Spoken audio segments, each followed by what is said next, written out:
मुल्क भर में एहतजाज के लिए फाइनल कॉल तो आ गई, लेकिन क्या इस बार फिर 4 अक्टूबर दोहराया जाएगा?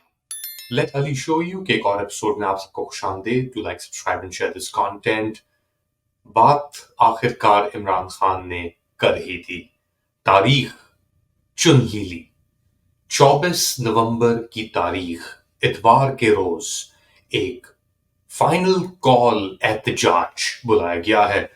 और इसके अंदर अब जो खबरें आ रही हैं कि मास्क, नमक, खाना, फ्लैशलाइट, फर्स्ट एड किट्स, जो भी चीजें हैं, इनकी एक मुहिम चल चुकी है सोशल मीडिया पे।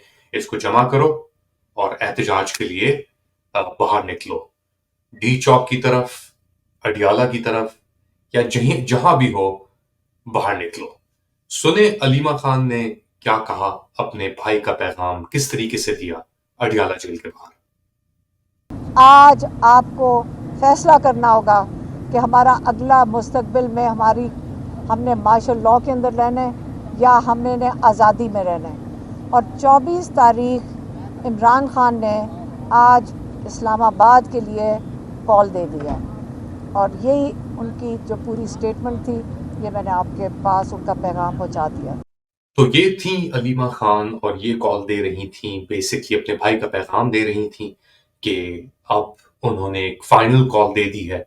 और ये कॉल उनके मुताबिक या तो इसके बाद मार्शल लॉ होगी, सब कुछ ले जाएंगे, या एक और मौका जमहूरियत के लिए और लोगों के एहसासात और उनका जो मैंडेट था उसके लिए। लेकिन बात अब इस हद तक पहुंच गई है और मायूसी इस हद तक फैल चुकी है लोगों में कि उनकी फ्रस्ट्रेशन तो अपनी जगह पे बरकरार है, लेकिन वो लोग जो समझ रहे थे या वो जो उनको समझ रहे थे कि यार ये हमारे लीडर हैं या ये हमें आगे लेके बढ़ेंगे, उनका फिलहाल कोई भी जवाब नहीं आया। अच्छा, कॉल अलीमा खान ने दी। इस पूरे एपिसोड में सलमान अकरम राजा साहब जो हैं वो गायब हैं। उनका कुछ अता पता नहीं था बहुत घंटों तक। और दीगर जो लीडरशिप थी, फॉर एग्जांपल अयूब खान साहब, उनका भी अपना कुछ एज सच मौकफ सामने आया तो था कि उन्होंने कहा कि हम पिटिशन फाइल कर रहे हैं कि लीडर्स को रोका जा रहा है इमरान खान से मिलने के लिए।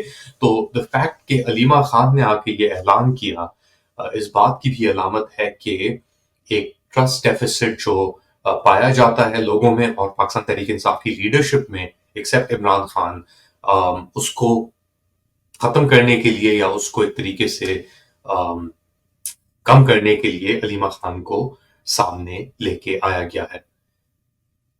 अब क्या होगा 24 नवंबर को, हमें नहीं पता। किस तरफ ये सिचुएशन चली जाएगी, हमें वो भी नहीं पता। लेकिन एक बात वाज़ेह है कि हुकूमत के ऊपर और ये जो मिलिट्री जनता है आसिम मुनीर साहब का, इनके ऊपर बहुत प्रेशर जरूर पड़ा हुआ है। क्योंकि डोनाल्ड ट्रंप साहब जिस तरीके से, जिस रफ्तार से अपनी काबीना के अंदर एंटी पाकिस्तान एलिमेंट्स को एंटर कर रहे हैं, तो उनका तो एक ही मौकफ है कि जो मिलिट्री ने जो डबल गेम्स खेले हैं अमेरिका के साथ, स्पेशली आप अफगानिस्तान को ले लें, और अफगानिस्तान के वेटरन्स भी आए हुए हैं बाय द वे इसके अंदर।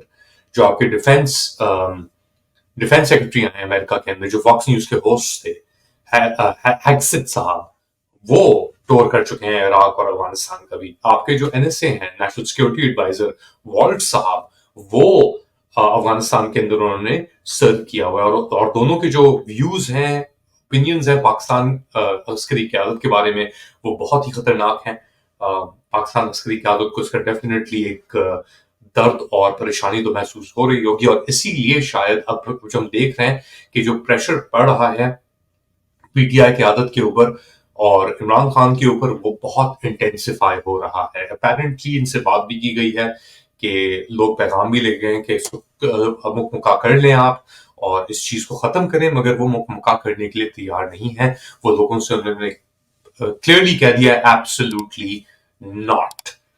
मगर ये एब्सोल्युटली नॉट बहुत खतरनाक है, क्योंकि एक आपने बेगैरत जिन को कोने में अगर कर दिया है, कॉर्नर कर दिया है, तो उसके पास तो और कोई चारा नहीं है एक्सेप्ट लैश आउट करने का। मगर एक इसके अंदर एक बैलेंसिंग एक्ट ये है कि अब क्योंकि इन लोगों ने तो इवेंचुअली बाहर ही भागना है। बाहर इन लोगों के ऊपर खुद ही इनको धमकियां दी जा रही हैं। ये एक छोटा सा क्लिप मुलाहिजा करें। ख्वाजा आसिफ हमारे डिफेंस मिनिस्टर मेरे ख्याल से ब्रिटानिया में थे कहीं अपने दोस्त के साथ, और वो मुंह छुपा के फिर रहे थे, और जब वो निकले हैं ट्रेन से जहां पे वो मुंह छुपा रहे थे, तो उनके ऊपर क्या हुआ, उनके साथ क्या बात की गई, सुने। ਫੜ ਕੇ ਲਿਜਾ, ਫੜ ਕੇ ਚੁੱਕ ਕੇ ਲਿਜਾ ਇਹਨੂੰ। ਕਿਸੇ ਪੈਰ ਦੇ ਬੰਦੇ ਨੇ ਛੁਰੀ ਵੀ ਮਾਰ ਦੇਣੀ, ਇੱਥੇ ਵੱਜ ਵੀ ਜਾਂਦੀ ਛੁਰੀ। तो बात इस लेवल तक पहुंच गई है कि आप ये कंडोन तो नहीं कर सकते किसी के अगेंस्ट भी वायलेंस। अगर आपके ऊपर वायलेंस हो रहा है तो इसका मतलब नहीं कि आप उस बंदे के ऊपर वायलेंस करेंगे, मगर ह्यूमन नेचर इसी तरीके से चलती है कि आप जब इतनी बर्बरियत और फस्तायत को फैला देंगे, इतना आप जुल्म अपने लोगों के ऊपर बर्तरी करेंगे, तो उसके जवाब में तो यही होगा। और ये ना सिर्फ पहले हमने देखा काजी फ्रॉड ईसा, अच्छा काजी फ्रॉड ईसा के ऊपर जो एहतजाज हुआ था, पुरजोर एहतजाज, उसके बाद तो लोगों के ऊपर इतना प्रेशर डाला गया। ट्रांसनेशनल रिप्रेशन की हम बात करते हैं तो वो एक ऐसा मौजूद है जिसके ऊपर मैं डेफिनेटली ये गुफ्तगू जारी रखूंगा, और ब्रिटानिया के अंदर भी हमारी कवरेज चलेगी अगले कुछ दिनों के अंदर। मैं आपसे उसके ऊपर भी रिव्यू करता रहूंगा। मगर going back to Khawaja Asif, ये खतरनाक सिचुएशन है डेफिनेटली, क्योंकि जो पाकिस्तानी बाहर रह रहे हैं उनकी फैमिलीज पाकिस्तान के अंदर भी हैं, और अगर उनके ऊपर तशद्दुद हो रहा है तो फिर वो कानून को बाहर अपने हाथों में ले सकते हैं। क्योंकि जो पाकिस्तानी जनता और उसके अहलकार ये समझ रहे हैं कि हमें बाहर वो प्रोटेक्शंस मिलेंगी जो हमें पाकिस्तान में हम लोगों से डिप्राइव कर रहे हैं, लोगों से ले रहे हैं, तो इनकी बहुत बड़ी गलतफहमी है। जाते जाते मैं आपको एक मैरी एंटवानेट का मोमेंट दिखाऊंगा। ये है वजीर आला पंजाब, जो अभी फ्रेश एक सर्जरी करा के आई हैं। इनकी सिंपैथी के लिए ये भी अफवाहें चलाई जा रही हैं कि जी इनको कैंसर हो गया है, थायराइड कैंसर, ये सब कुछ। तो ये मैरी एंटवानेट मोमेंट के अंदर खड़ी हुई है लंदन में, और बात कर रही है पाकिस्तानी चैनल से, और बात कर रही है आलूदगी के बारे में लाहौर में, जहां पे जो AQI है वो 2000 से ऊपर भी गया था, थोड़ा सा नीचे भी आया है, लेकिन ये इन लोगों का लेवल है।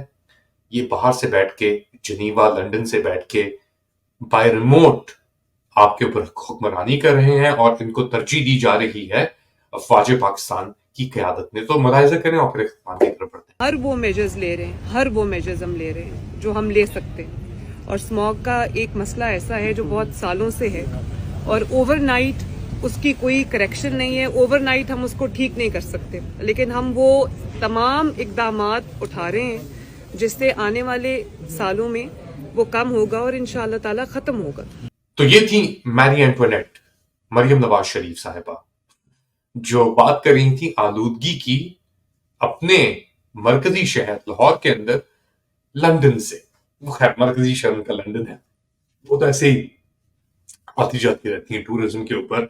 लाहौर जब हवा अच्छी ना हो तो फिर वो बयान और भाषण देती हैं पीछे से। आप क्या समझते हैं क्या हो रहा है, क्या होने वाला है? दुनिया बहुत खतरनाक मोड़ पे है, लेकिन ये किस तरफ अब जा रही है, बताएं मुझे कमेंट सेक्शन के अंदर। Do like, subscribe and share this content. अपना ख्याल रखिएगा, अगली बार तक अल्लाह हाफिज।